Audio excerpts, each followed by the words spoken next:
Hello? Oh my God, there we go. Oh yeah, is it Tuesday already? Can you hear me now, Chet? Can you hear me loud and clear now? Okay, sorry about that. Is it Tuesday already? Bad news for Ahsoka Season 2. Maul Shadow Lord trailer finally coming soon. Also, we got to talk about the Mandalorian and Grogu in this crazy new synopsis we just got from a Japanese official Star Wars channel that just dropped a new trailer for the movie as well. And we got a little Star Wars Starfighter. We got a little bit of Star Wars Starfighter to talk about too. So without further ado, let's dive into all of it. What's up, everybody? How's everybody doing on this fine Tuesday afternoon? Not the greatest way to start the live stream, me muted already, but I do have to tell you guys a little bit of behind the scenes, a little knowledge for you. The last half hour has been me completely panicking trying to get live in time. So a little bit of I'll give you what my last hour has looked like. So I was working on the short for today, waiting for the live stream, getting prepared, doing my job, just getting it done for you, chat. And then I was looking at all the Ahsoka news, looking at all the Mandalorian and Grogu news, which we'll get to all of it today. But then both my screens, I got two screens over here, they completely went black. And, that's never a good thing because I can't see what I'm trying to do. And I was also working on today's short, so hopefully that's not completely deleted. But what I had to do was, unplug everything, plug it back in one by one, see what was broken, see what wasn't broken. Technology sucks. Let me just put it this way simply. Technology sucks. It blows. So we're just going to go from there. So technical difficulties, a little bit of technical difficulties right before the live stream. But, what else is new? What else is new? Technology blows. You heard it here first, chat. December 2nd, 2025. Write that down. Technology blows. Okay. But with that being said, I'm going to try and get in more happy mood and talk about Star Wars. Because we're live. Somehow, some way. My PC was on the floor 20 minutes ago, completely disassembled, and I was trying to figure it out. So the fact that we are live here is honestly a miracle. So let's be happy about it. Let's do it. Ahsoka Season 2, Mandalorian and Grogu, Starfighter, and Maul Shadow Lord. Finally, we're talking some Maul Shadow Lord today, which is fan-frickin-tastic. But let's start the stream the only way we know how, by saying hi to everybody in the chat. Shall we? Jordan Rennie in the house. Holly, how we doing? Max Rebo, what is up? Brandon Baker, how we doing? The Ultimate Benson, what is up? WV Grad in the house. Mando United, how we doing? 1N, what is up? Okay. Jack Robbins in the building. Darth Plagueis lives, how we doing? Droopy McCool, of course, in the house. Giver, what is up? Navarro, how we doing? All right, if I missed you, you know the deal. Just yell at me in the chat. Let's give everybody a nice little... Hello there. Did you guys hear that? Or was that just completely silent that whole time?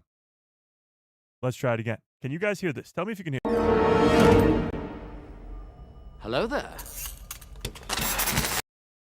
Could you hear it? Could you hear it? Chat? Anybody?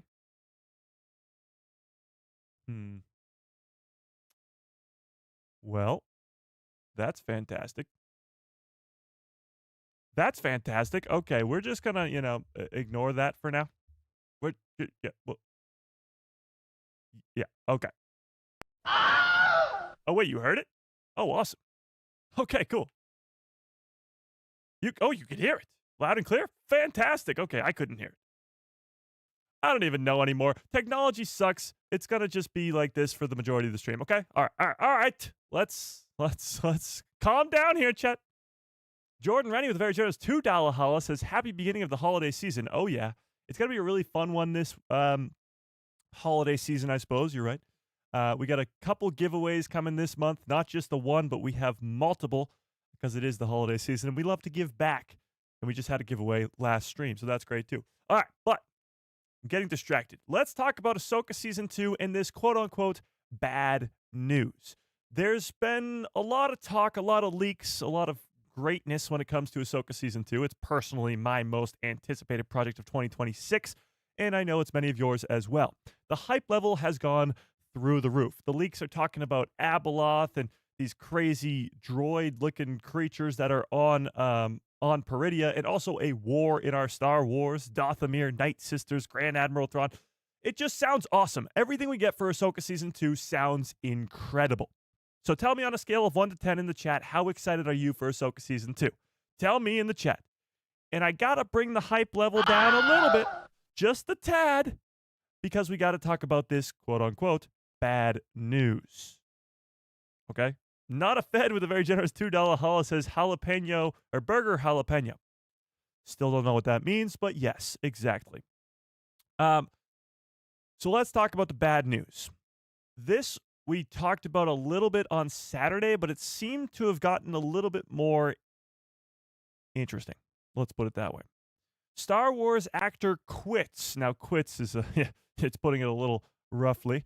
Star Wars actor quits Ahsoka Season 2 after salary dispute with Disney. Yes. This is Claudia Black, the actress who plays the main Great Mother. There's 3 Great Mothers. She's like the one in the middle, the main one. And she will not be in Season 2. We don't know if the character will be in Season 2, and we'll speculate about that in a second. But the actress, Claudia Black, is not coming back. Did not mean to rhyme there, but I did anyway. Is not coming back for Ahsoka Season 2. And it comes at this salary dispute. We'll read this in a second. But the problem is this going to affect Ahsoka Season 2? The fact that this actress is not coming back, how is that going to affect the story? So it's not really quitting. She just, yeah. Okay. Oh, it's Claudia Gray? Hang on. Did I say Claudia Black? No, it's Claudia Black. What? What are you talking about? Claudia Gray. Mike calling quits harsh is proof that he's a Disney show. No. We'll get into this. All right, let's take a look. A star here, its brightness is all the way down, and it's kind of hard to read. So I might read off of the smaller screen over here on the right, but the fact that this screen's even on over here on the left is just an accomplishment in and of itself. So I'm going to just not touch it with a 10-foot pole for like the next 3 weeks. Just not even come close to touching it. Yeah. Okay. But it is very dark. So if that's why I look like I'm squinting or something, it's hard to see. A Star Wars actor appearing in a spin-off TV show, Ahsoka, will not return in the new episodes due to a salary dispute.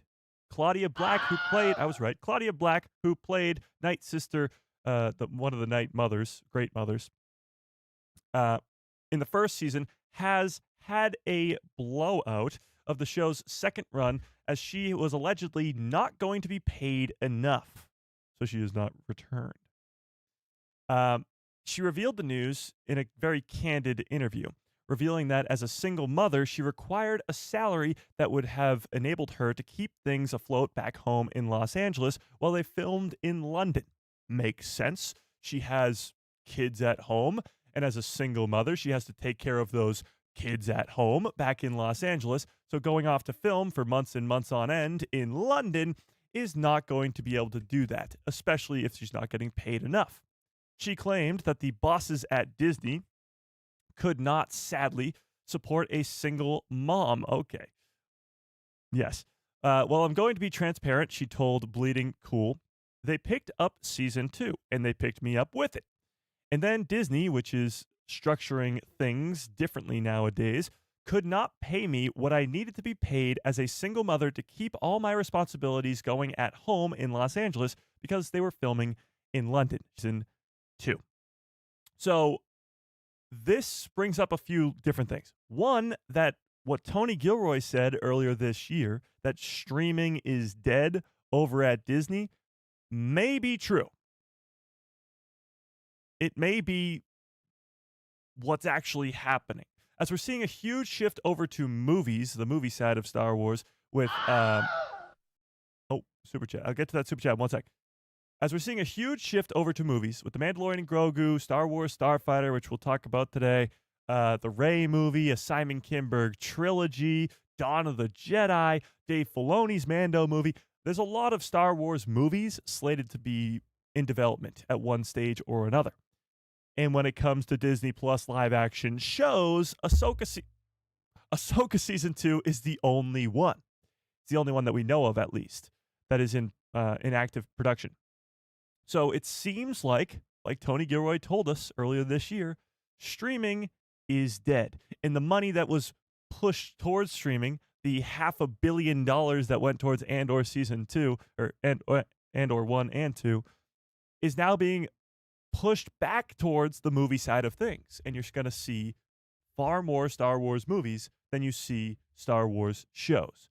Now, I've always been of the mind that there should be a mix of both. You should have live action shows, animated shows, and movies all going sort of simultaneously, bouncing off of one another, connecting pieces of the galaxy here and there. For example, a Mando trilogy that has seasons of television. Mando 1, Mandalorian and Grogu.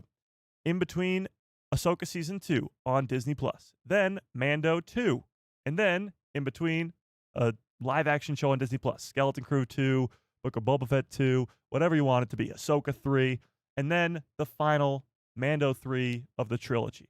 You can work pretty well together, bouncing off of the big screen and the small screen at the same time. There should be a mix of both, and it shouldn't just be one or the other.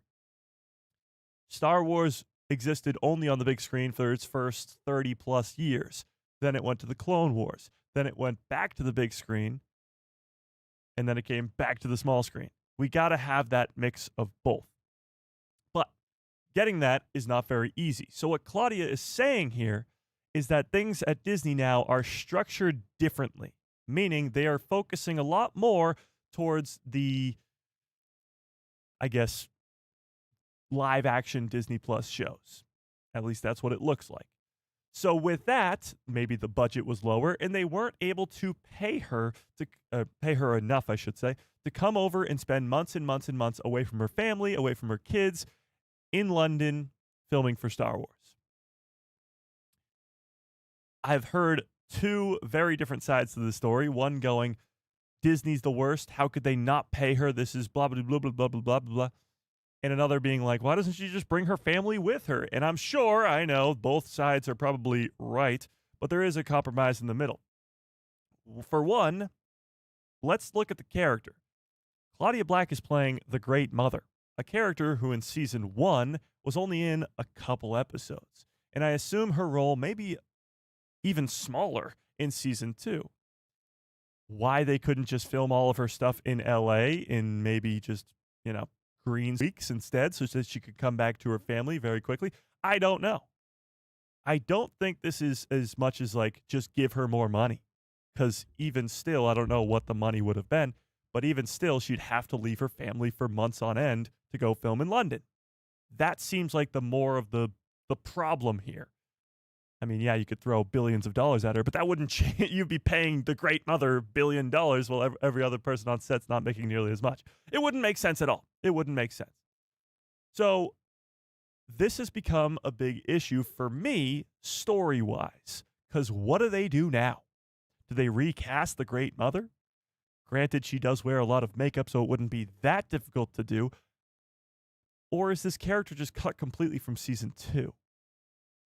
We know there's going to be a lot of Night Sisters in season 2. We looked at all the concept art last week, but I'll pull it up again because it's so damn cool. But we got a lot of Night Sisters in this concept art.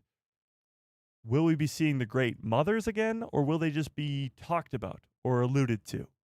Well, we actually have some information about this, sort of a leak for Ahsoka season 2. So let's take a look at this. Let's take a look.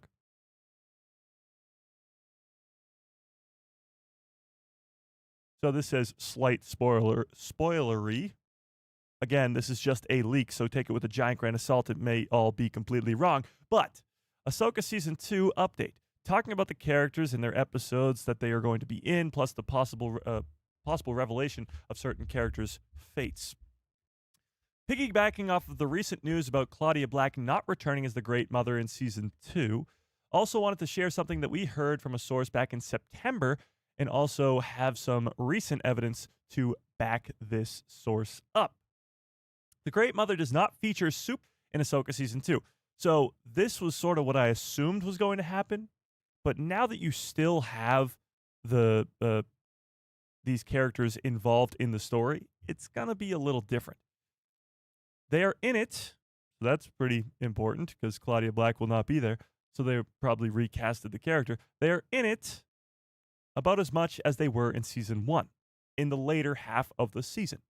Both of the returning actresses' IMDb's/talent resumes list their episodes as 4, 5, 6, and 7.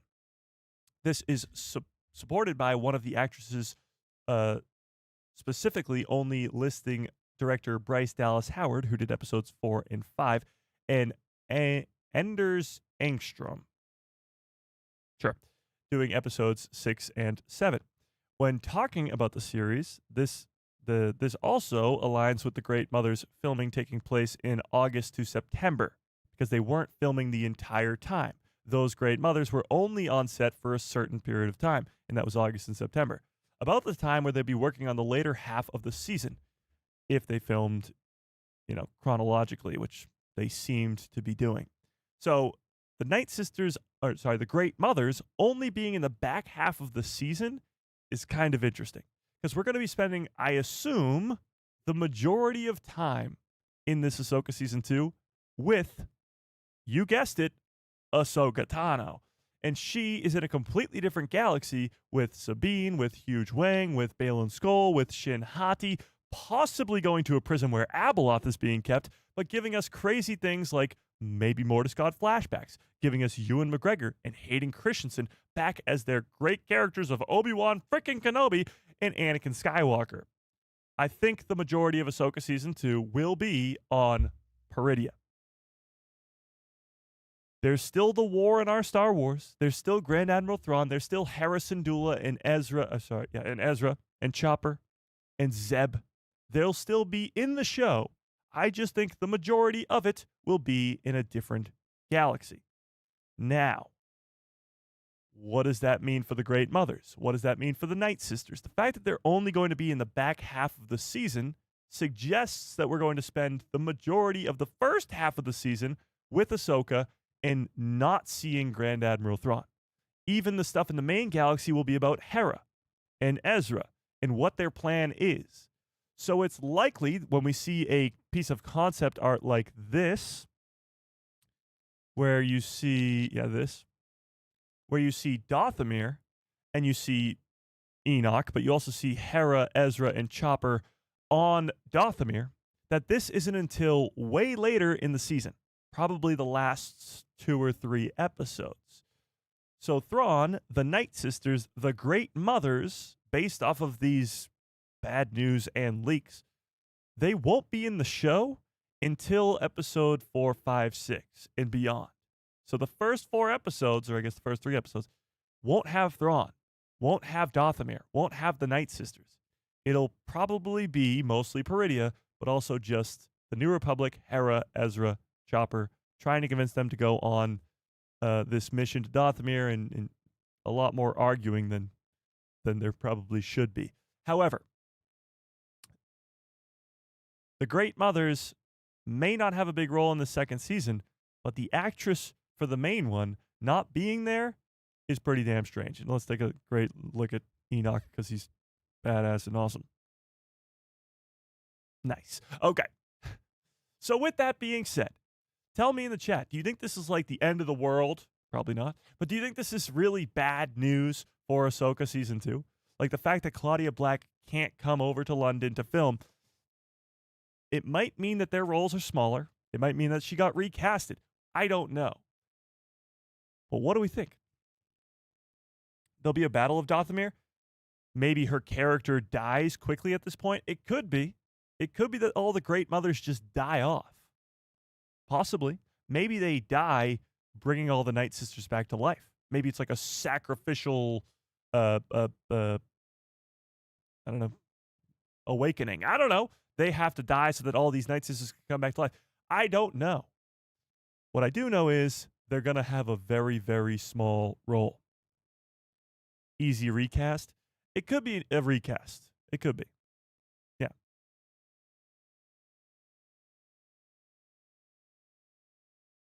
Yeah.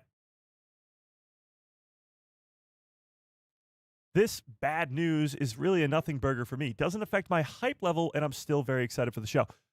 Okay. Valid. Valid. A recast? Well, the thing is, they've already recast Bale and Skull in this upcoming season as well.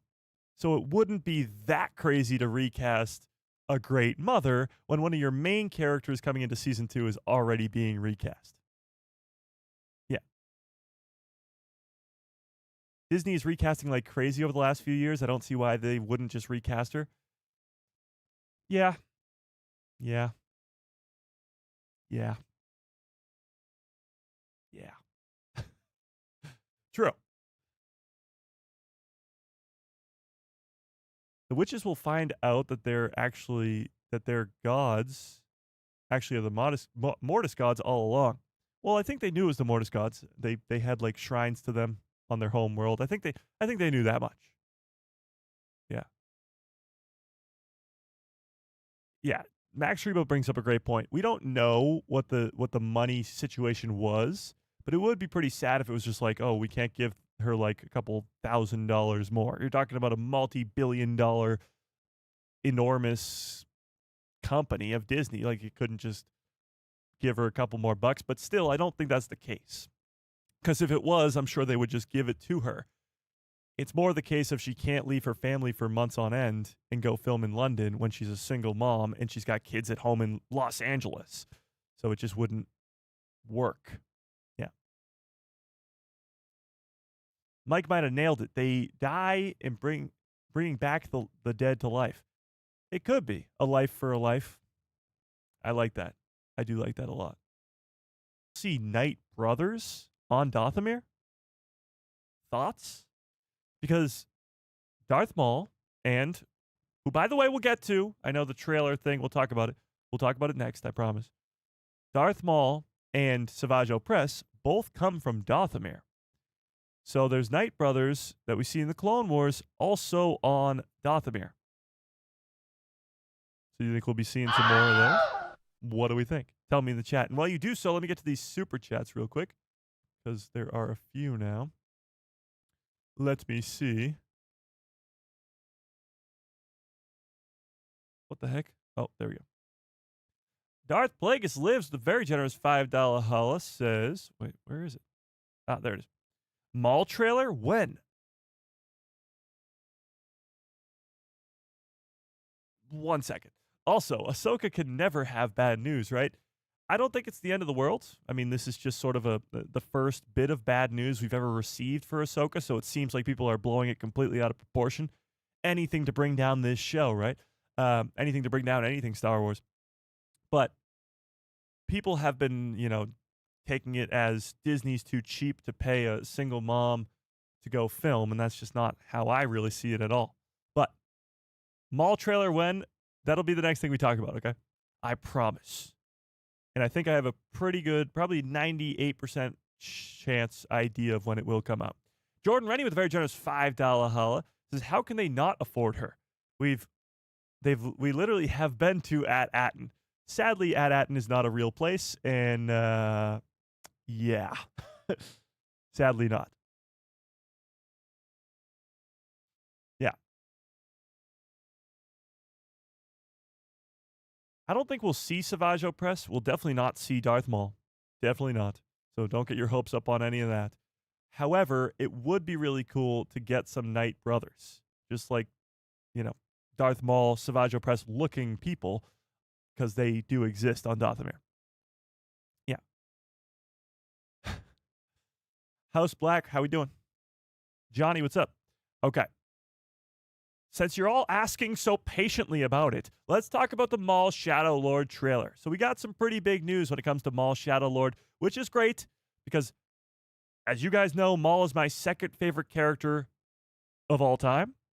My third favorite. Did I just say second? Third favorite character of all time. And the fact that he's getting his own show to fill out the timeline of where he was in between in Order 66, Clone Wars Season 7, and Rebels is fan-freaking-tastic. Especially after a couple nights ago, me and Sam just watched the end of Solo, where Darth Maul shows up and says, Kira, you're going to come train with me on Dathomir. It sounds really, really cool. And I actually think, after giving it some consideration, that Maul Shadow Lord will directly impact Ahsoka Season 2. There's a reason that it comes out before Ahsoka Season 2, and there's a reason that it comes out in the same year. Because I think Dathomir is the connection to all of this. Thrawn, now on Dathomir in the Mandoverse, Darth Maul ruling from Dathomir in this era where Maul Shadow Lord is going to take place, and the fact that other characters can connect, like Merrin, Cal Kestis' girlfriend, and Asajj Ventress, who are both Night Sisters from Dathomir. It's all going to be connected, all tying back to the Big Blue Meanie, the heir to the Empire, and Maul Shadow Lord is there on purpose. So let's talk about it. This is coming from a very, very reliable and successful, let's call it, scooper, who has leaked run times, who has leaked titles of episodes and release dates time and time again.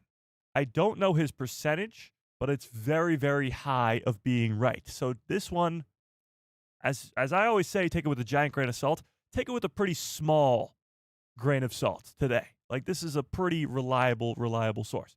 So, a new trailer for the Star Wars animated series Maul Shadow Lord may be released in January of next year. So next month. We could be watching a Maul Shadow Lord trailer in less than a month. Crazy. So, January of next year. Sources have revealed that the trailer for this Star Wars animated series has been completed. I mean, it's probably been done for like 7 months now. The main series will start streaming around March of next year. March. So if you don't know how months work, it goes January, February, March. It's the third month of the year. So if we get a trailer in January and it releases in March, it's very similar to that Bad Batch season 1? No, season 2? One of the Bad Batch seasons started on March 1st, I believe. Correct me if I'm wrong. But I think it'll be something similar to that.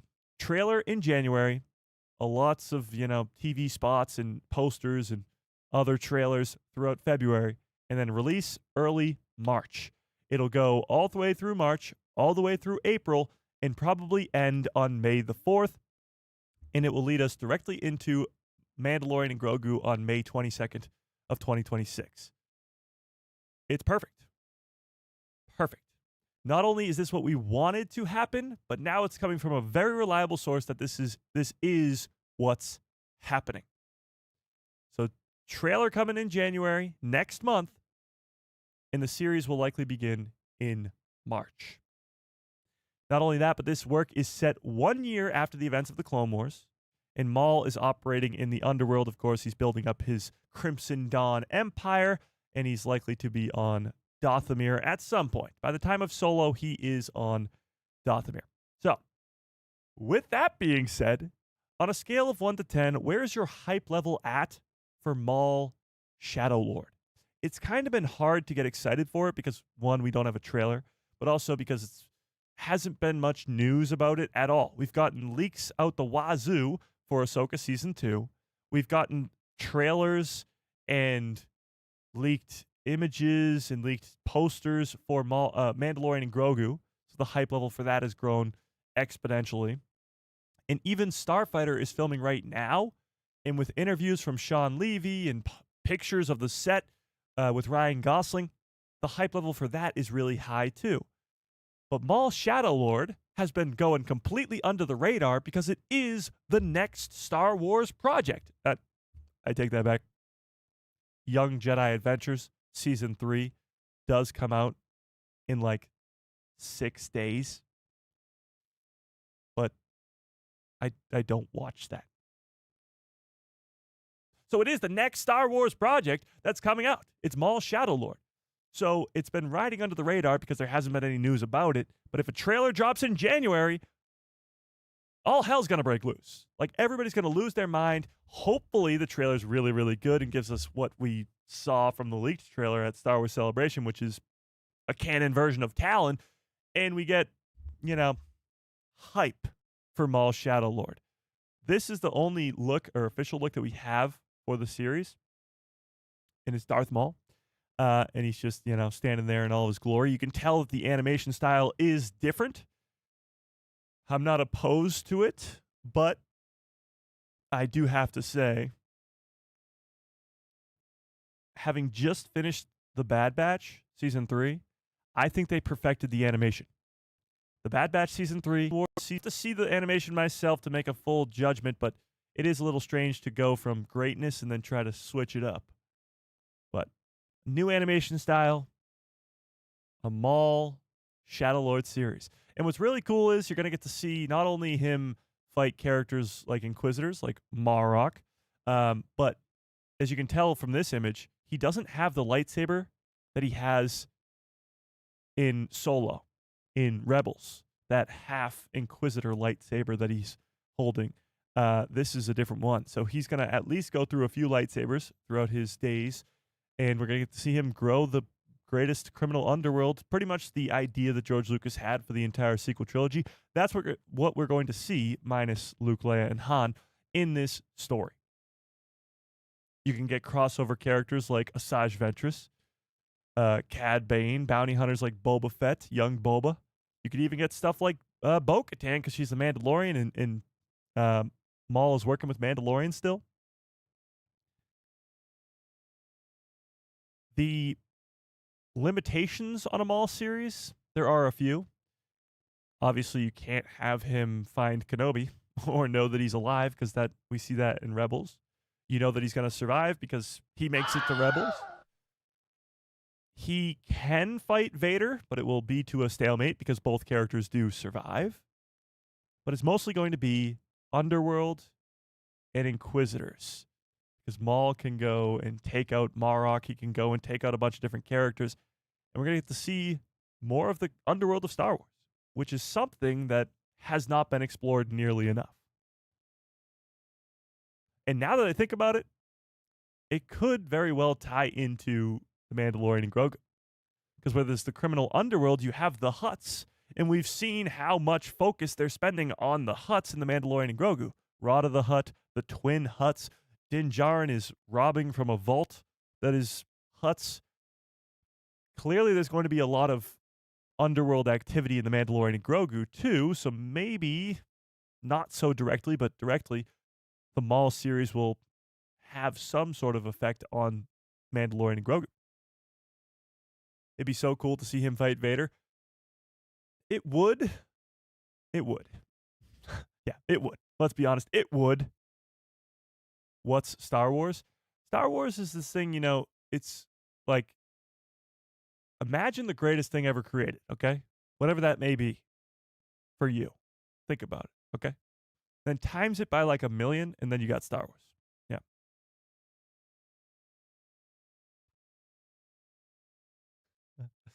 The Hutts, the Crimson Dawn, the Pikes, the Black Sun, etc. Yeah. Getting to see, honestly, this Maul Shadow Lord series could tie into a lot of things now that I really think about it. The Book of Boba Fett is pretty much just Boba in the underworld. He's taking it over on Tatooine, but you got the Hutts, you got the Pikes, you got Cad Bane, you got bounty hunters. So it could somehow maybe affect a possible Book of Boba Fett Season 2, which would be awesome. Maybe get some Crimson Dawn and Kira up in there with Book of Boba Fett Season 2, which is what I was hoping Season 1 would be about the entire time. But bring back, what's her face? What's the actress's name who plays Kira? What the hell's her name? She's Daenerys Targaryen. What the hell's her name, Jen? So Jordan Rennie with the very generous $2 holla says Kira will be in this as well. I don't think she'll be in the first season of this show. I think you're going to see, because Solo when does Solo take place in the timeline? Does anybody know? Solo takes place. Wait, hang on. When does Solo take place in the? Amelia Clark. Thank you. Yes, Amelia Clark could be coming back to live action in a possible Book of Boba Fett season 2, which would be great. Yes, Amelia Clark. Thank you. But Solo takes place years after this Maul Shadow Lord series will take place. So it will be years and years later.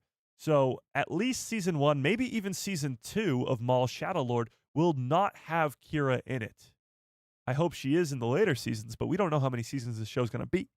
Could be 3 like the Bad Batch, could be 4 like Rebels, could be 5 like nothing.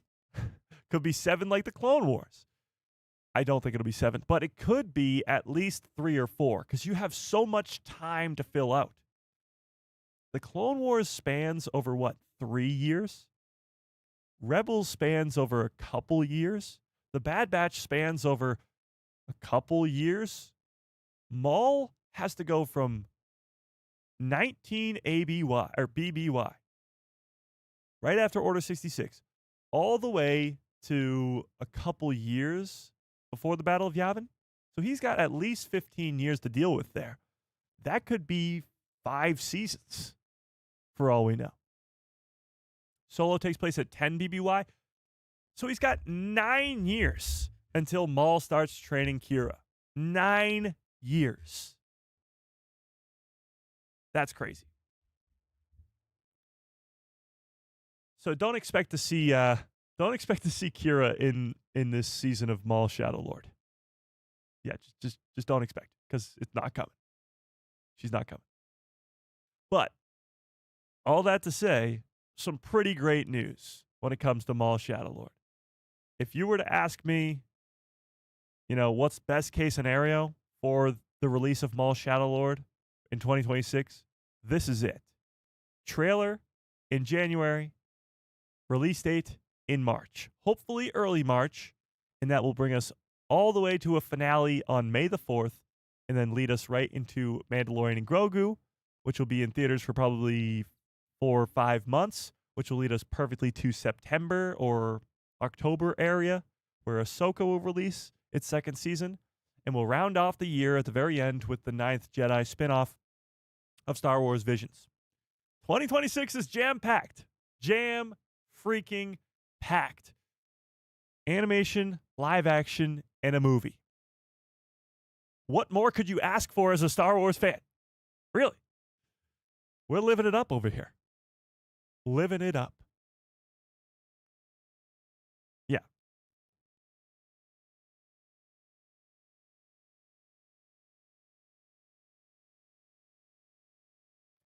Yes. So Solo would take place 8 years after. That means by the time of Solo, Talon is gone. So Maul is going to find this Twi'lek apprentice, whether her name is actually Darth Talon or not, remains to be seen.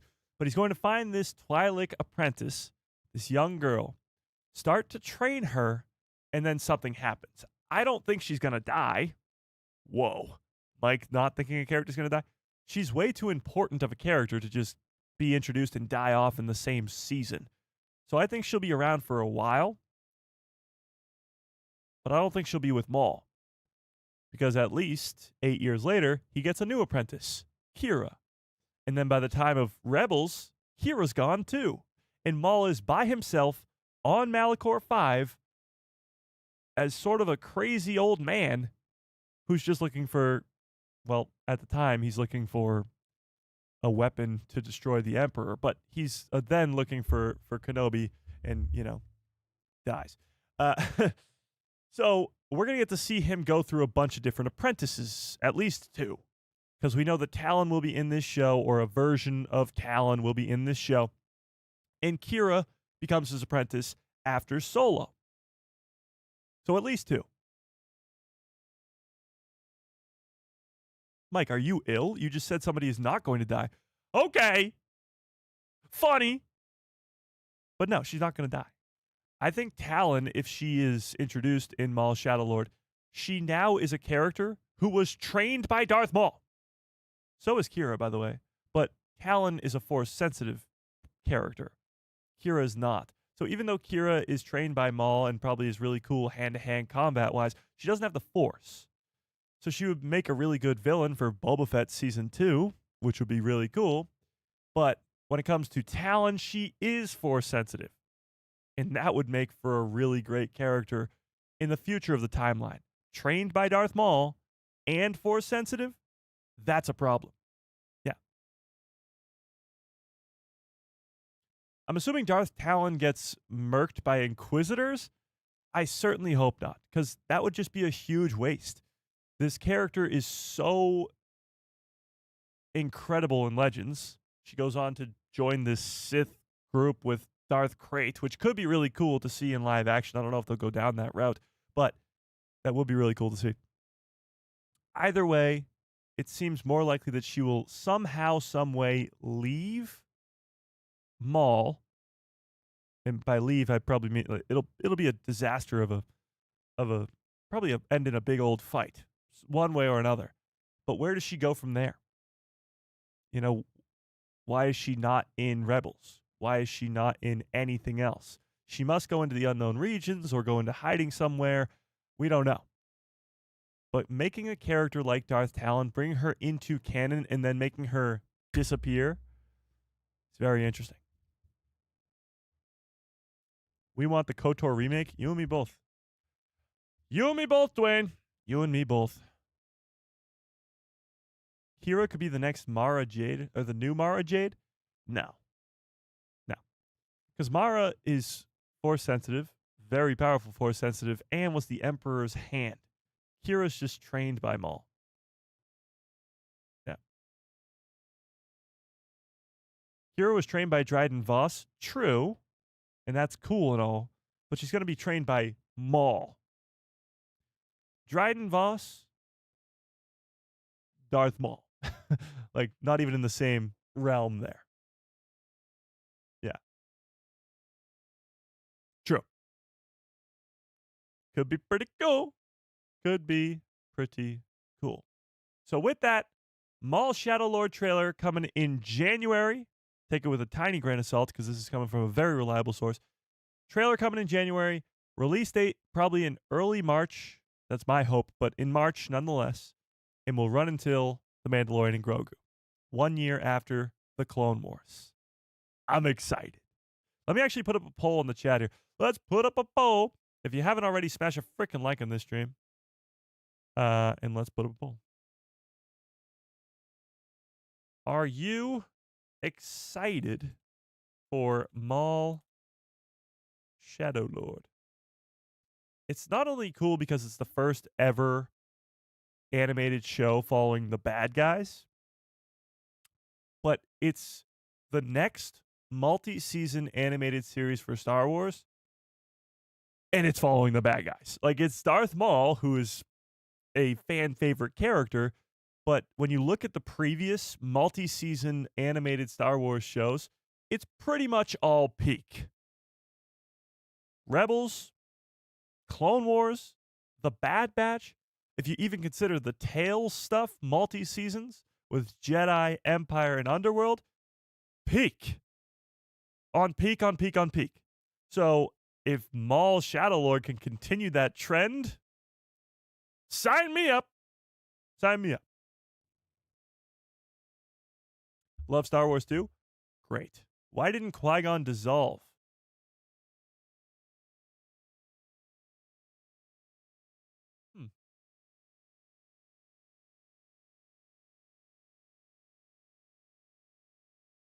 The amount of time I've spent in my life thinking about Star Wars is a lot. And I have never even thought of this. Why doesn't Qui-Gon Jinn's body disappear? Huh. My answer to you, right off the bat, is I have no fucking clue. I don't know. But that's a very interesting question. Why doesn't Qui-Gon's body disappear? Because Obi-Wan's does. So it's not like, oh, that was a new thing. No, Obi-Wan's did in 1977. Huh. Interesting. Can't wait for Maul Shadow Lord. Me too, Ron. Me too. 16 months is insane. I appreciate that. Super chats, memberships keep the lights on over here. Yeah. I don't know. Why does his body not disappear? Maybe because he didn't finish his training? Huh. He doesn't know about the Force Ghost thing until Revenge of the Sith? But he can't become a Force Ghost after he's already died. He did that when he was alive. This is actually a great question. Why doesn't his body disappear? Qui-Gon wasn't able to retain the living Force until later. Yes, I suppose. He's not able to appear physically to Yoda, but he is able to appear physically to Obi-Wan in the Kenobi series. That's true too. Are you excited for The Mandalorian Season 4, Mike? No. And here's why. I don't think The Mandalorian Season 4 is happening. I know this has been a big debate online over the last couple of weeks since Jon Favreau said that he's got Season 4 fully finished on his desk. I don't think Season 4 is happening. Actually, this is a great segue into the Mandalorian and Grogu news, so I appreciate that. Let's talk some Mandalorian and Grogu. I don't think Mando Season 4 is happening.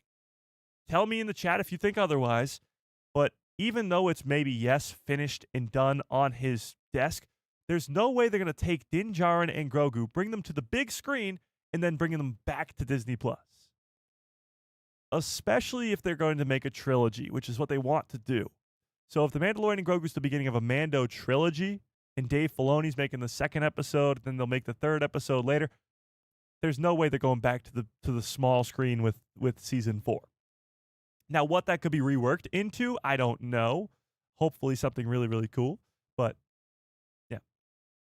Jordan, with a very generous $5 holla, says, Mike, use your shill powers. Use your shill powers to get Lucasfilm to do a post Return of the Jedi Luke Skywalker show. Okay, let me do that. Done. You're welcome. That'll be coming in 2028. Okay. I appreciate the super chat. I really do. Yes. Disney Plus needs something to keep their subscribers. True. So would that be The Mandalorian Season 4? Maybe. Maybe. I don't think that The Mandalorian Season 4 will do that, though. Season 3 had a drop-off because people, didn't like it as much. If The Mandalorian and Grogu movie's a success, it will greenlight the trilogy. So I think they would prefer to have more people seeing the movies in the box office than to continue The Mandalorian on Disney+. Yes, they do need to keep people on Disney+, but you still have stuff like Ahsoka Season 2, Maul Shadow Lord, which we just talked about. There's still other things, and I'm sure they'll announce more. But as of right now, I seriously doubt that The Mandalorian Season 4 will ever happen. Even if it's already completely written. Yeah.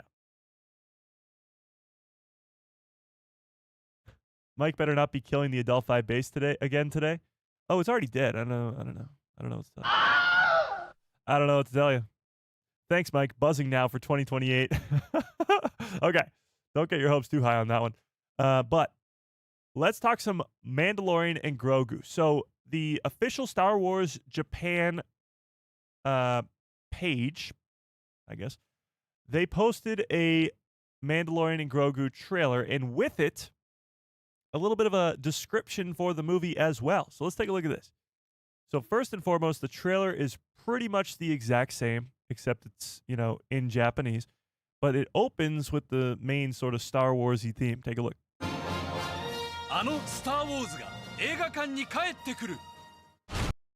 See, that was not English, so I didn't really follow that, but let's watch it again.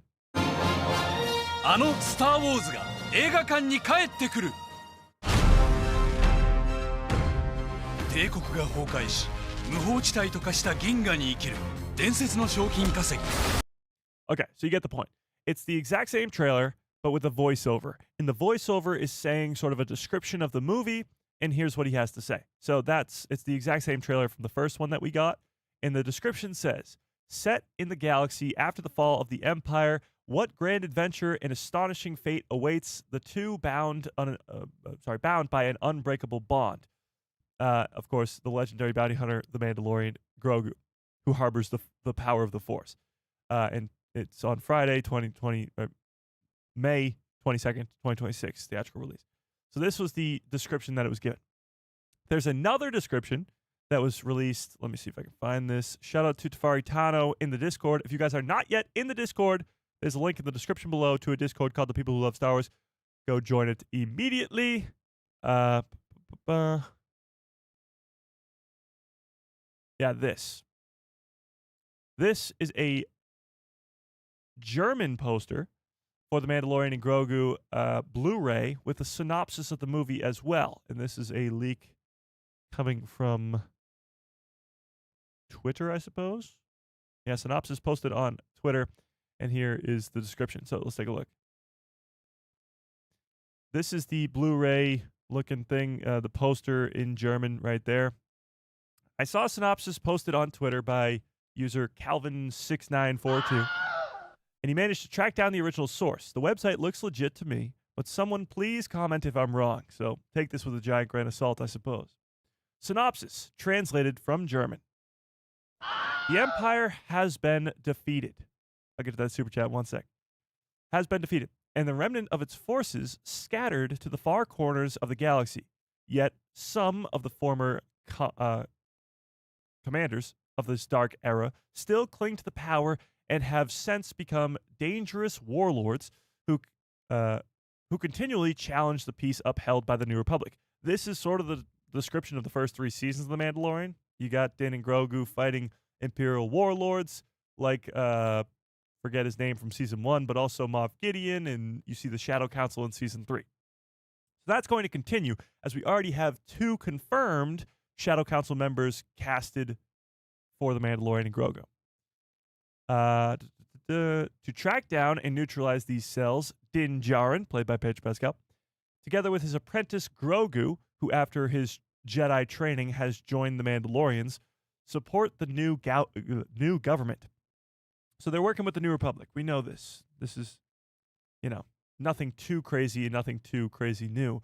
He did go and train with Luke Skywalker, and now he's back with the Mandalorians. But this is the plot of the movie. It's not Embo kidnaps Rod of the Hutt, and Din Djarin has to go rescue him. Not like those leaks said all those months ago. It is the Imperial remnant and Din Djarin and Grogu tracking down the warlords and neutralizing the cells. I still think the catalyst for all this is that Navarro is going to get decimated, Grief Karga is going to die, and Din and Grogu's home is going to be destroyed because of what they did to the Imperial facility on Navarro, the cloning facility. And this is sort of the retaliation for that. And the Imperial warlord who takes over for Moff Gideon is going to want to, send a message and destroy Navarro. And that will be the catalyst for Din Djarin hunting down that warlord and killing him, and then finding out that there's something way bigger happening behind the scenes. That's what I think is going to happen. But this is sort of, saying the exact same thing in different words. It's all about the Imperial remnant. It's all about these warlords and who's going to be in charge of those warlords, who are the Shadow Council waiting patiently for, or at least some of them, Grand Admiral Thrawn, the big blue meanie. So although he may not be in the movie, he'll be pulling the strings. Just like Palpatine's not in A New Hope, and he's only a hologram in The Empire Strikes Back, he's still the Emperor of the Galaxy. He's still the one who's pulling all the strings. So that's the same thing that Thrawn's going to be in this movie. He might not even be in the movie at all. Just like Palpatine's not in A New Hope. But he will be felt. His presence will be felt. And maybe even a tease at him at the end of the movie. So, several clues eventually lead them to the planet of Karzun? Do we know this planet? Is this one that we've seen before? Hang on, let me look it up. Karzun.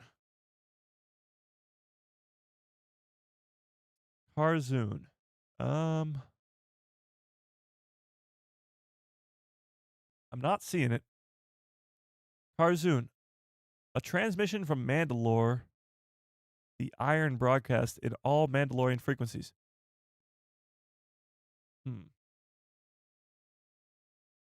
Maybe a new planet, because I'm not seeing anything about it being a planet here. Okay. It's looking like a new planet. Karzun. Okay. I'm getting new planet from this. So we got a new planet. Sounds like. Karzun, where they not only managed to infiltrate an almost forgotten Imperial facility, which is interesting. Maybe the snowy planet, or maybe the one that they're looking at through the binocular at the beginning of the trailer. But Grogu also discovers an ancient artifact that functions as an amplifier of his abilities. Again, take this all with a giant grain of salt. This could all be absolute hoopla and wrong, but if it's not, it's coming from the German Blu-ray description. So take it with a giant grain of salt. But if this is true, unable to control these new powers, Grogu becomes a target of Imperial agents who begin preparing to coordinate assault on the New Republic, seeing in the small being their opportunity to destroy the enemies of the Empire in a single strike. Sounds almost a little too crazy to be true. Sounds a little bit crazy. Grogu finding an artifact. But have they ever not been crazy? Have they ever not done something this insane when it comes to The Mandalorian? It's all about taking risks, and this would be a big one. But the ancient artifact thing has been done over and over again in the Vader comics, and even in the Star Wars comics in general with Luke Skywalker. You got the Momin mask and all that stuff. It's been done before. Ancient artifacts with very strong powers. And it wouldn't be anything we're expecting. The thing is, what the description was for this movie from the actor Brendan Wayne, who is Din Djarin under the mask. He's one of the stunt doubles who plays Din Djarin, the Mandalorian. When he was asked to describe this movie, he said it was franchise changing. A little story about Stinky the Hutt, a little story about Embo, the bounty hunter from the Clone Wars, is not franchise changing.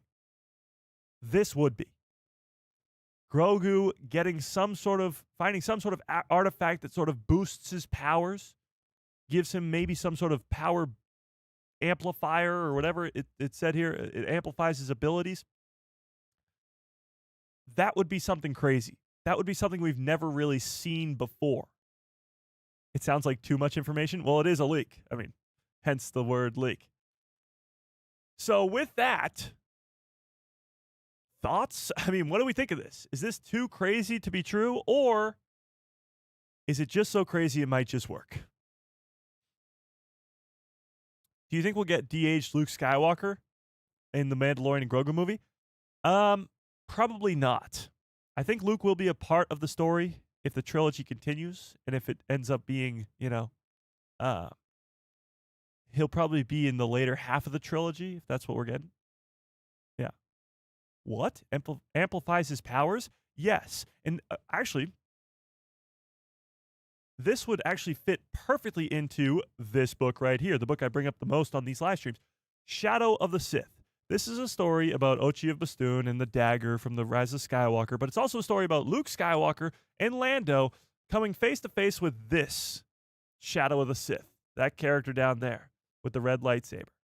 And in this story, that mask is giving the character under the mask way more power than they ever had. So that mask is amplifying their power. This has been seen before in Star Wars. This isn't something new. But with Grogu on the big screen in live action, it would be pretty new to a lot of normie fans. But all that to say, it would make this book even better. It would make that fact that Luke is looking for ancient artifacts for his Jedi Temple all that much more cool. Because if he finds out that Grogu came into contact with an ancient artifact that gave him more powers or enhanced his abilities, then Luke would go around the galaxy looking for some more artifacts like that, which we know he does. Thoughts? But they're Sith? True. And that does bring up the question of Grogu, because he's no Jedi. Ahsoka Tano. He is no Jedi. He leaves Luke to join the Mandalorian. Attachments, bad. He force chokes Cara Dune. What if this is really just, this is a Sith artifact, or it is a dark side artifact, and it enhanced Grogu's abilities in more of a, not so good way?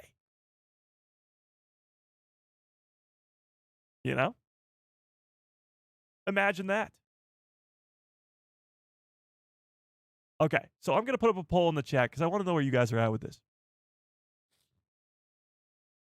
I thought it seemed nuts when I read it at first. It does sound nuts. It sounds absolutely insane. It doesn't sound like something that they would do, which is what they want you to expect. They don't. It almost feels like we shouldn't know this, you know? It almost feels like if that's the truth, I'm kind of upset that I know it now. Because it would be a pretty big, plot twist type thing. Chris, what's up? How we doing? And I wouldn't see it coming. But here we go. Do you think this leak is real? Yes or no? We'll start there. Do you think this leak is real? And let's read it one more time. Let's read it one more time. We'll read the whole thing.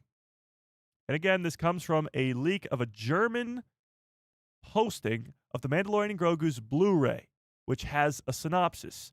By synopsis, it means, a description of the movie. There you go.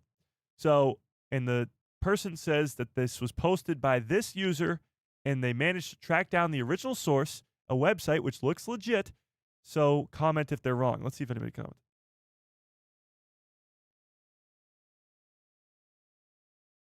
It says, I'm telling you right now, it's never a light side artifact that causes uncontrollable powers. You could get some dark side Grogu, which would be honestly really cool. Someone else said the first paragraph sounds like it's a generic setup for season 4 that we never got, but the stuff about Grogu's powers could be genuinely quite interesting. So, as I read this again, tell me your thoughts. Is this a good idea, or is this like too crazy? Tell me what you think. Okay. Is Karzun on the star map, Mike? We can check that in a second. Yeah, we can check that. All right. The Empire has been defeated, and the remnants of its forces scattered in the far corners of the galaxy. Yet some of the former commanders of this dark era still cling to the power and have since become dangerous warlords who continually challenge the peace upheld by the New Republic. To track down and neutralize these cells, Din Djarin, together with his apprentice Grogu, who after his Jedi training has joined with the Mandalorian, support the new government. So they're, that is what we know. That's what we, understand. This is where things get crazy. Several clues eventually lead them to the planet of Karzun, where they not only manage to infiltrate some forgotten Imperial facility. Sounds to me like something Palpatine was up to. Some forgotten facility, maybe a hidden facility that Palpatine was, doing crazy stuff on, which would make sense. But Grogu, who discovers an ancient artifact that functions as an amplifier to his abilities. Crazy. Unable to control these new powers, Grogu becomes a target for Imperial agents who begin preparing a coordinated assault on the New Republic, seeing the small being as their opportunity to destroy their enemies of the Empire in a single strike. This also sounds to me like the setup for Snoke, the setup for somehow Palpatine returns, the setup for the sequel trilogy in Project Necromancer. That's what it's always been. Since Season 1, Episode 1 of The Mandalorian, Grogu's purpose for the Empire has been to create Force-sensitive clones, to complete Palpatine's plan of Project Necromancer. Grogu is clearly an important part to that. If his powers are amplified, now he becomes even more important to the Empire. And the key still to this Project Necromancer. In the Bad Batch, the key was Omega. In The Mandalorian, it's Grogu. So it would make sense that this would happen and that the Empire would put all of its resources into getting this child because it's the most important thing. And this could be what leads to Snoke, could be what leads to the First Order and Palpatine's return. Crazy stuff. Hang on. Star Wars just posted something on Twitter. Let me see. Star Wars themselves just posted. Let's see.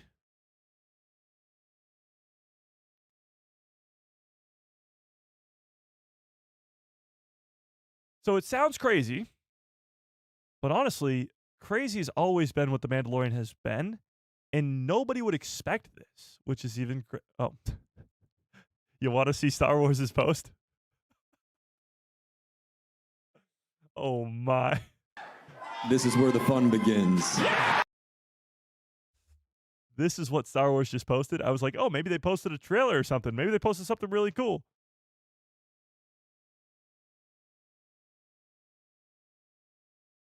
This is it. It says Roger, Roger, and then it literally says every battle droid.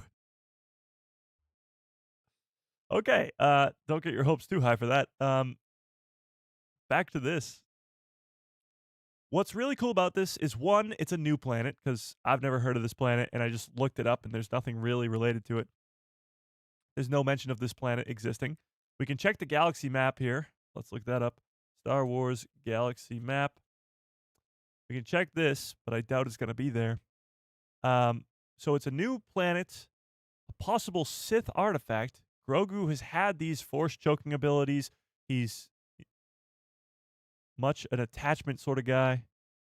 He's had these dark side tendencies, so it could amplify his dark side abilities.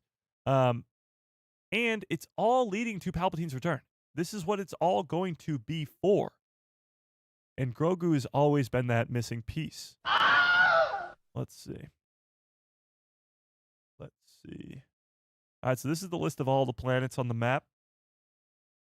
So we're looking for KH because it's car. Oh, we passed. Yeah, we passed it already. Hang on. What? KL? KL. That would be before L. Ah, here we go. I. Oh, here we go. H. What? I just saw it. There it is. KH.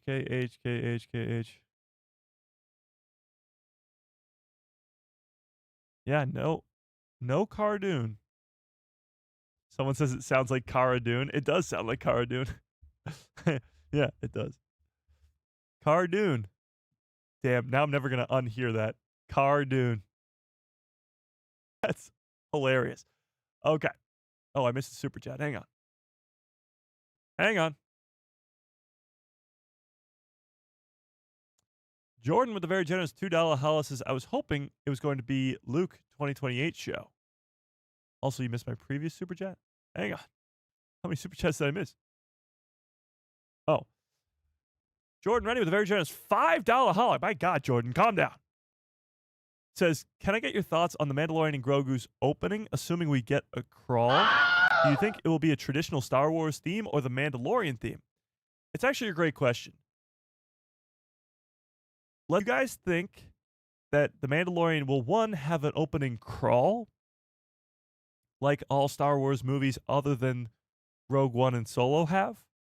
Like where it goes, bah, bah, bah, bah, and then it's, somehow Palpatine returns, like the opening crawl. Do you think it will have an opening crawl? And if so, will it be the main Star Wars theme? If it is, this is definitely the beginning of a new trilogy. Like 100%. If it's not, then I could see it being a one-off sort of thing, A opening crawl. Yes or no? And if so, will it be playing the main theme? I'm going to say no. But there has to be some sort of description of the beginning. They do it in Solo. It's not the opening crawl, but they do have a description of what's happening. So maybe they do something like that. But I don't know. Fifth Element members only watch party? No, but I love the callback. Fifth Element hasn't been brought up in a long time. I appreciate the super chat. Yeah. I appreciate it.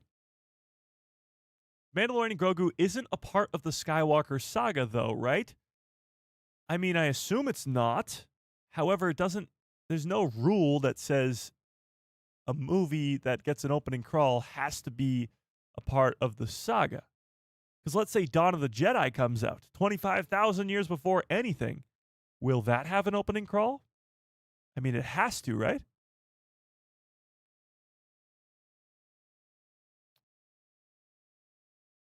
I think it's a Star Wars story. No, they haven't said that. It's been Star Wars, The Mandalorian and Grogu, not The Mandalorian and Grogu, a Star Wars story. I think we might get an opening crawl. Whether it's to the main Star Wars theme or not, I think that's maybe more up for debate. Yeah.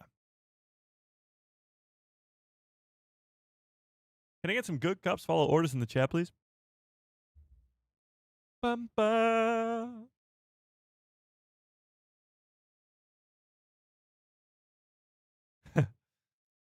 We love you, Mike, and you're not seeing the fifth true crime of epic proportions. You're missing a significant cult classic. You know, there was a time where I really debated whether or not to watch The Fifth Element, and that time has passed. I have zero urge to go watch that movie. And it's now just become more and more of an epic, lore to the channel that I feel like I can't watch it, I feel like I can't do it. Yeah. Okay, but getting back to the Mandalorian and Grogu.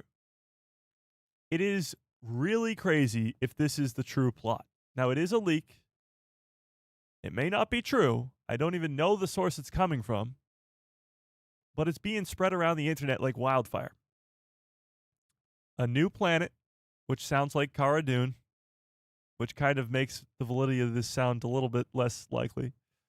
But also an Imperial forgotten facility, could be connected to Project Necromancer, could be connected to Palpatine's contingency plans, which would be awesome. And then Grogu discovering an ancient artifact, which gives him amplifiers. It sounds pretty damn cool to me. And still, by the way, 55% of you think these leaks is true. It doesn't sound like some stupid story about Stinky the Hutt and Embo, which is great, which has got me excited. Kathleen Kennedy said crawls for all movies now on. Really? That's cool. I did not hear her say that. Huh. There you go. Mike, that makes me more sad than when Grogu's going to die in the upcoming movie. Oh. Sorry. But Grogu's not going to die. Because Din Djarin is. Duh. Okay. But with that, we do have to switch gears a little bit here. We can come back to Mandalorian and Grogu in a second. But we got some Starfighter news, too. I really think that if they can pull this off right, if they can pull off the fact that Grogu can be getting a Sith artifact, just like this book does, and he gets powers from it, and that will somehow link to Luke going around the galaxy to find artifacts so that it doesn't fall into the wrong hands, and all this greatness, like they could really tie this all together so nice and neatly in this time period between the originals and the sequels where the story flows smoothly. Now I want a smoothie. Damn it. Smoothly right into the sequel trilogy and gives us, hopefully for some fans, an improved sequel trilogy, fixing those plot holes of Luke and Octu and Palpatine returning and Kylo Ren's fall to the dark side, all that stuff, making it better while also telling an incredible story, because that sounds incredible, about these characters of Grogu and Ahsoka and all these people in between with the heir to the Empire being Grand Admiral Thrawn. What also is really cool about this, because people are saying that there's definitely no Thrawn in the movie, this doesn't indicate any Thrawn sightings. This, to me, does not sound like Thrawn will be involved. I do think, however, as you read this last part here, unable to control these powers, Grogu becomes a target for the Imperial agents when who begins preparing to coordinate assaults for the New Republic, seeing that the small being is an opportunity to destroy the enemy of the Empire in a single strike. I think they'll lose. I think they'll lose, and the only option for them is to go to Grand Admiral Thrawn for help. Because Thrawn will be still building up his army on Dathomir. He'll be their secret weapon. It'll be pretty much like A New Hope. In A New Hope, the good guys win. They destroy the Death Star. And it seems like, yay, we did it. The next episode is called The Empire Strikes Back, because they strike back. And then, of course, Return of the Jedi, and they win. I could see this trilogy going on a very similar trajectory, where the first movie is the good guys win. It seems like a happy ending, but no, Thrawn's coming. And then The Empire Strikes Back is just Thrawn striking back and being all badass, which we'll hopefully see in Ahsoka Season 2, but also in Dave Filoni's movie. So yeah, Grogu enhancing his abilities with some sort of ancient artifact, probably Sith, if we're being honest. Probably Sith. Have you gotten the new Star Wars book called Master of Evil, Mike? I'm about 20-something chapters in. Yeah. Yeah. Something like that. It is good. It's very good. But it's not really what I expected. That's not always a bad thing. That's not always a bad thing. All right. Let's take a look at this. Star Wars Starfighter. We know, a few things about this movie.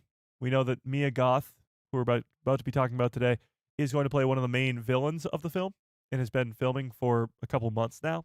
And she gives us a little bit of an update here on the movie. So, Mia Goth compliments Sean Levy's electric and contagious spirit for Star Wars Starfighter, expressing personal connection to the franchise. So here's what she had to say about this. Let me pull that over there so you can see it. Fix that over there. Put that over there. Okay.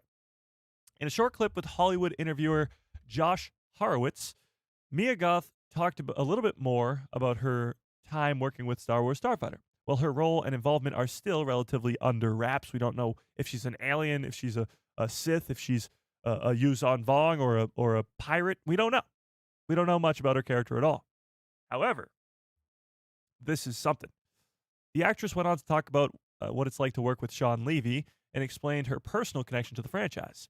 Mia Goth, who recently starred in Guillermo del Toro's adaptation of Frankenstein, was cast as the villain of Star Wars Starfighter, opposite the lead role of Ryan Gosling. While the project is still in the filming stage, Mia Goth had a lot of praise for its director, Sean Levy. Now, before we read this, you might be saying, Mike, what happened to Matt Smith? Matt Smith is still, of course, in the movie, but it seems like his character has a way, way, way smaller role than Mia Goth. Because Mia Goth has been on set filming since the beginning. Matt Smith isn't going to set until December. Actually, it is December, so maybe he's on the set now. But they've been filming for months and months and months, and now he comes to set in the last couple months.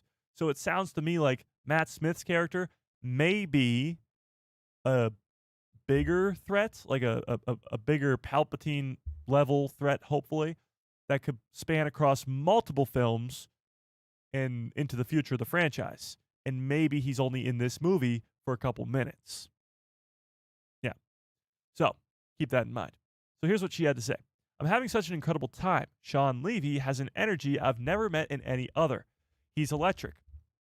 And it's a trickle-down effect for the rest of the set. He's so excited. He's so inspired.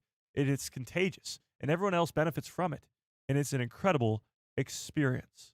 Before this, Mia Goth was also asked by Josh Horowitz whether or not she was a Star Wars fan before joining the series. And here's what she had to say. I watched the George Lucas movies with my dad when I was growing up. Those in particular have a very special place in my heart. So I suppose a George Lucas fan at heart. While Star Wars Starfighter is still more than a year and a half away from its release, plenty of tidbits of information have already been out, especially over this weekend. Just recently, Sean Levy said that 15-time Oscar-nominated composer Thomas Newman will be creating the score for the movie. And in a surprise revelation, he also mentioned that he had completely reworked the third act of the film to come up with the new idea that he says is so much better than his original idea would have been. So feel free to read all that, blah, blah, blah. We talked about that. We watched the Sean Levy interview on Saturday, so we don't have to dive too much into this news because we already talked about it. But Mia Goth, of course, can't give too much away, but talks about Sean Levy as a great director. It sounds like this movie to me, with the very little plot we know of. Ryan Gosling, of course, being attached as the main character. Flynn Gray being a Force-sensitive child, with Amy Adams being his mom, who was once a Jedi. Again, sounds insane. A brand new story, fresh and new, post-sequels. It's doing all the right things. It's pushing all the right buttons for me, and it's got me excited. It's got me excited. Now, tell me in the chat, who the hell do you think Mia Goth is playing in this movie? Do you think it's just maybe a character we know from Legends or a character we've already met? Or do you think it's somebody new? And if it is, Who is she? A general for the Yuzon Vong? Is she a pirate or a smuggler? Why is she hunting down Flynn Gray's character? A Force-sensitive child. Is she a Sith Lord? What do we think? What do we think? Who is she? Darth Talon. It's like the greatest theory ever, isn't it? If Darth Talon is introduced in Maul's Shadow Lord, gets trained by Darth Maul as a young child, and then somehow escapes to the unknown regions to go somewhere, anywhere, eventually crosses paths with other Sith Lords, maybe goes to a ancient Sith temple or something like that, trains with, let's say, Darth Krayt if we're lucky. If we are really getting Mia Goth as Darth Talon and Matt Smith as Darth Krayt, I will lose my freaking mind. However, I do not think that's the case. I really, really doubt she's going to be a Sith Lord just because the last movie, Rise of Skywalker, had Palpatine so emphatically say, I am all the Sith. You know? Like he's like, I am the only one there is. So it's just me. And you think when Rey kills him that all the Sith have been destroyed. So for 5 years later, 5 years after Rise, to go right back to the Sith would be a little quick. I don't think the Sith are going to be gone forever, but it would be a little quick. Yeah. I don't know. She could be Sith. If she's Darth Talon, it would be awesome. I was going to say I'll eat my hat, but I really don't want to eat a hat. So it'll be awesome. I'm not crazy. You're crazy. Yeah. So there's that. A little bit of Starfighter news. Not much. They're keeping a lot of this stuff under wraps, which is usually a good thing. Usually. Good. Yeah. Oh, yeah. I wanted to show you guys this. Oh, wait, what? Ooh, cool. John Boyega is going to MegaCon Orlando next year. A little bit of news there. Okay. Take a look at this. This is hilarious. Before we go to what I have next, which is actually Andor related. I guess this is Andor related too. Switching gears to Andor. Shout out to Brian Ward over on the X. He's still doing the photoshopping Neil into a scene. It's day 114 now, and this might be the best one.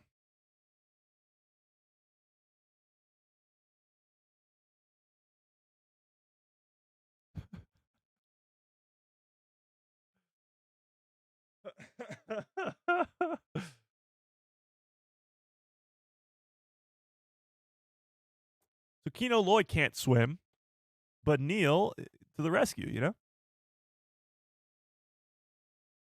Neil to the rescue.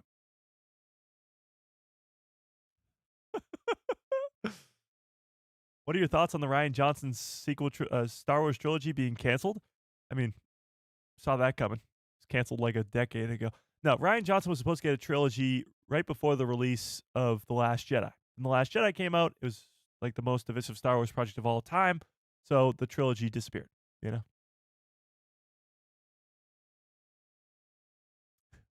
So only if Neil was there, then Kino Loy would survive. But R.I.P. Kino Loy.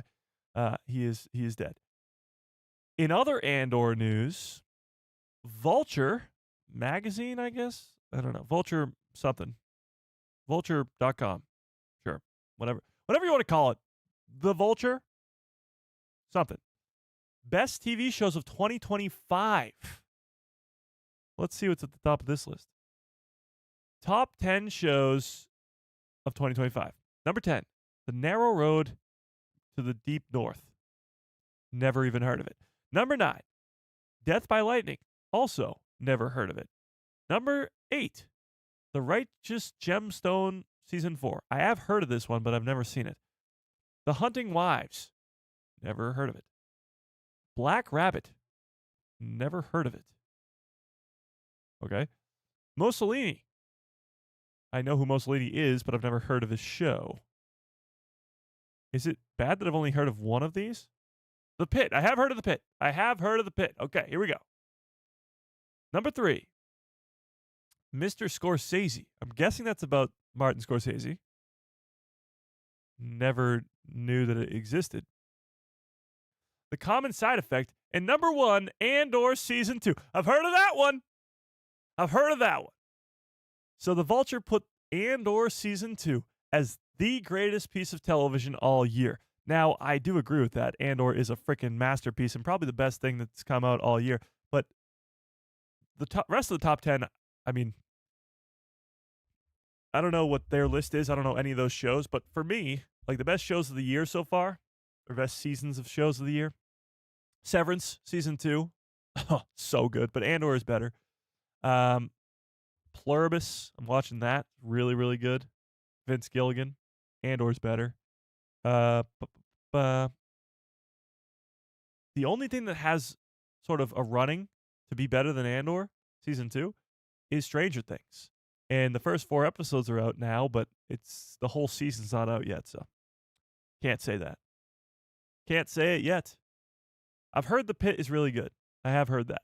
But there you go. Andor Season 2. Is it the best season of television all year? What do we think, chat? Yes or no? Yes or no? Oh, and somebody, I almost forgot to mention this. Today is the 1-year anniversary of Skeleton Crew.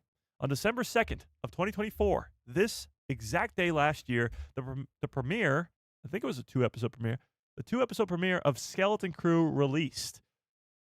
Probably the most underrated Star Wars project in recent times.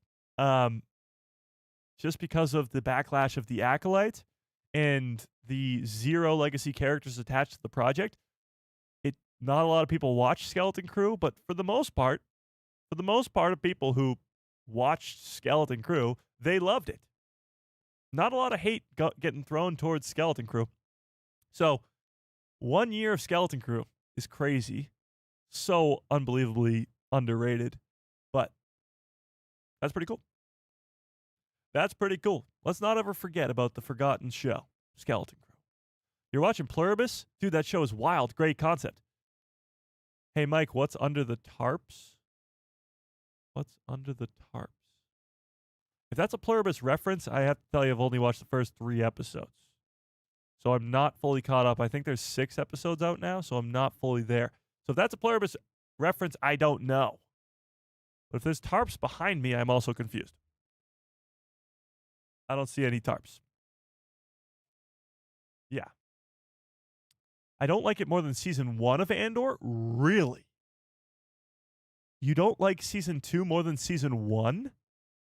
That's a bold take right there. What do we think, Chad? What's better, Season 1 or Season 2 of Andor? I think it's Season 2, and it's like not even close. Like not even close. Season 1 is a great setup for Season 2, but all 6 of the last 6 episodes, so the second half of Season 2 is better than all 12 of the first episodes of Season 1. Yeah. The only one that comes close maybe is the One Way Out episode. But if you do a top 10 episodes of Andor, way more than half of them will be Season 2 episodes. Yeah. But that's just me. Season 3, Rogue One is my favorite. Valid. I mean, Rogue One's pretty great. Andor Season 1 is peak. I don't disagree with you. Andor Season 1 is good. I'm just saying Season 2 is a lot better. Yeah. Season 1 walked so that Season 2 could run. I'll give you that much. But that doesn't make it better. No, it does not.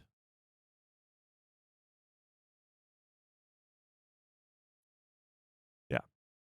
I actually like Season 1 better. Don't hate me. I'm not going to hate you. I just think you're wrong. No, I'm kidding. You're just wrong, you know. It's Star Wars. We all have our great opinions. I mean, doesn't, you know? Yeah, no? Both seasons are amazing, but different. Some do like the characters and world building aspects of season 1, where others thought it was boring. I didn't find season 1 boring per se. It's just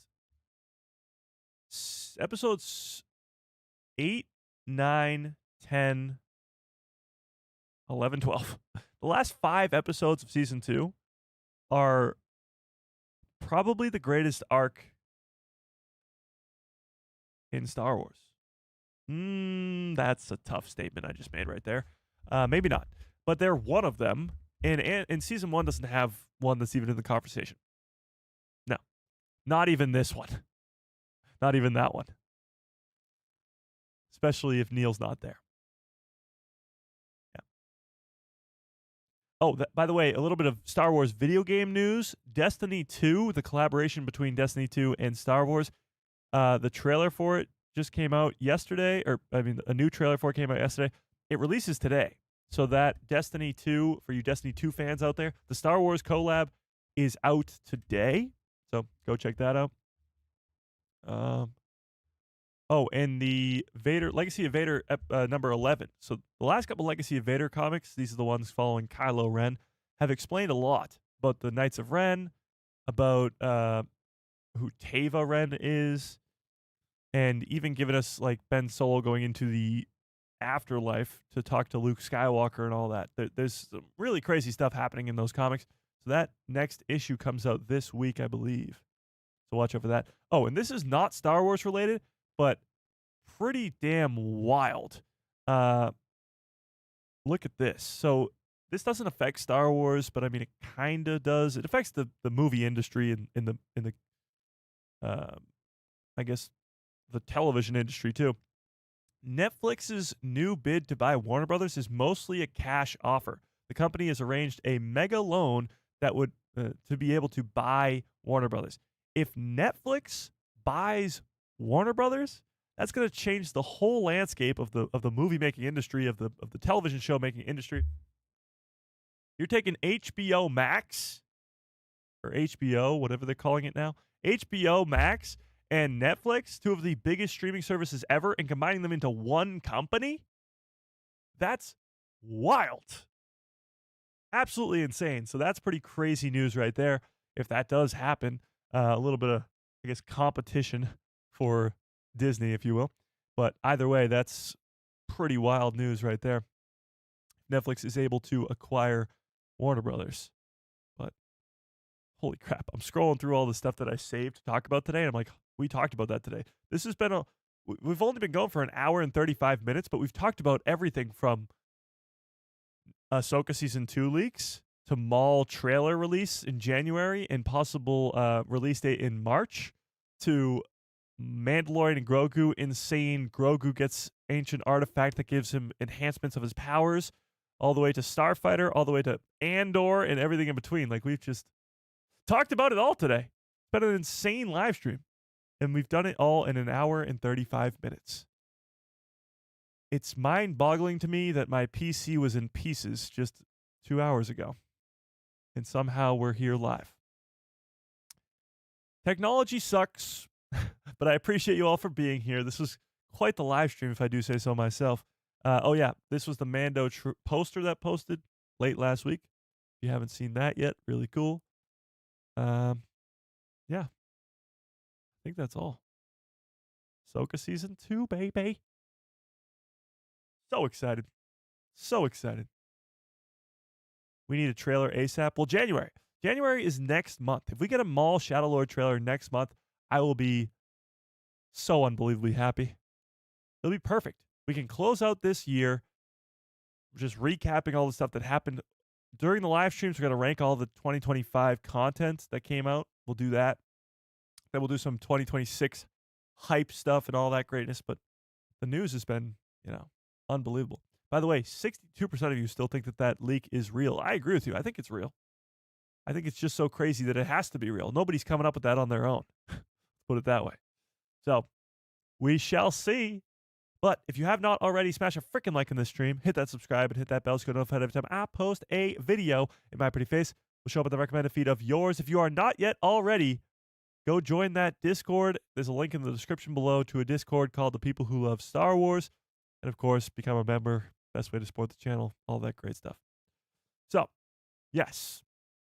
I appreciate you all for being here, taking time out of your nice Tuesday afternoon to hang out with me.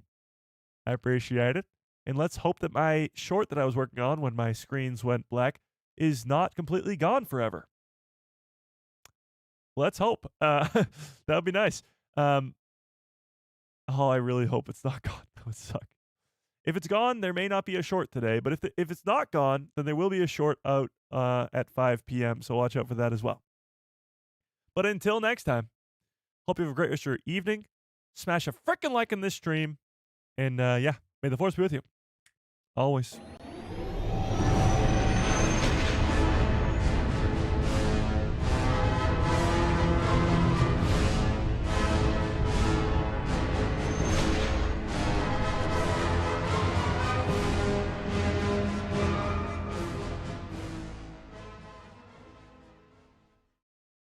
Oh, yeah. What a great stream. What a great show. You guys are the absolute best. I appreciate you all so much more than you'll ever know. This was quite the live stream. I mean, the news just keeps on coming and it don't stop coming. As the great Shrek once said. But until next time, hope you have a great rest of your evening. Great rest of your lives. And good night, everybody.